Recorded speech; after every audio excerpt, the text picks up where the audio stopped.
السلام عليكم وعليكم السلام ولا خيرك وسولو هذا فيديو جنمان فضلا صاحب عن قاعد صنيع فيديو جن إن لايك جريسو سيدو كلا صاحب بدأ شر جريسو محايا لي فيديو جن وفيديوهات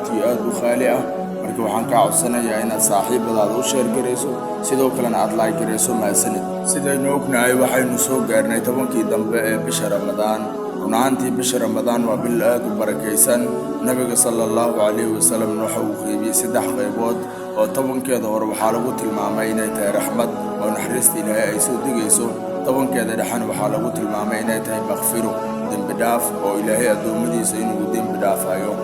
طبعا كدبنا وحال شيغين تاي عتق من النار نار دين لغا حرينا يو أدومد إلهي marka sidaad ka warqabtaan bishan waa bil aad u barakeysan marka sidaad ogtiin tobankan dambe waxa ku jirto hal habeen oo ka khayr badan kun bilood habeenkaas oo habeenka laylatul qadr maxaad ka taqaanaa laylatul qadr khayrun min alf shahr wa habeenka khayr badan kun bilood sidoo kale nabiga sallallahu alayhi wasallam tobanka dambe bisha barakeysan aad ayuu cibaadeysan jiray oo habeenkii uu ka jiray sidoo kalena qoyskiisa waa uu kicin jiray oo wuxuu ku oran jiray dugta runaantii habeenka laylatul qadr waxa lagu tilmaamaa habeenada tirkisiga ah ama habeenada ay tiradooda dhabanka ahayn sida 21da 23da 25da 27da ilaa iyo 29ka waxay ku dhex jirtaa baatabanka dambe waxaan loo khaaseelaa habeenada tirada kisiga ah sida 27da 29ka 23da 25da iyo wixii la mid ah marka habeenadaasi ayaa loo khaaseelaa ama ayaa loo badiyaa inay tahay balse ilaah ayaa og habeenka ay tahay balse waxa fiican inaad tobankan dambe aad xaadir ahaato oo aad ku dadaasho inaad cibaadaysato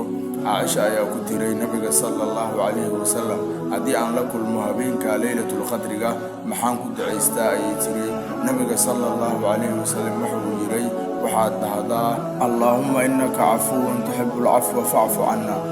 ولذلك بقى عائشة مركت إلى رسولك سيو هديبا إلهي هلشيان كبق مهبين هاسي ليلة القدر محان إلى هضابي كتري نبي وحيد واحد اللهم إنك عفو تحب العفو فاعف عنه إله الدم بيجرب له إله يعفو حط كدو عيسى تهبين كاسي هالنقطة النبي يقول عليه الصلاة والسلام إله عفو marka ducadaas ayuu nabigu u sheegay Aisha radiyallahu anhu hadii aad habeenkaas laylatul qadriga soo kacdo ama Ilaahay uu kula kulisiyo hadii aad habeenkaasi aad ku toosto ama habeenkay doonto ha noqoto habeen walba aad dukanayso ku duceyso ducadaasi marka aad dukato kadib waxaan rajaynayaa inay ku noqon doonto habeen aad u khayr badan sidoo kale Allah inoo la kulmiyo dhamaanteen waynu jecelnahay habeenkaas khayrka badan saaxiibayaal ducadan ayaan jeclaystay inaan idin la wadaago waad ku mahadsantiin daawashada muuqaalka inoo like gareeyo sidoo kale share gareeyo si uu gaaro saaxiib adiga oo kala oo ay ugu faa'iideystaan اللهم إنك عفو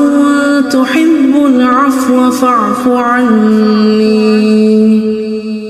اللهم إنك عفو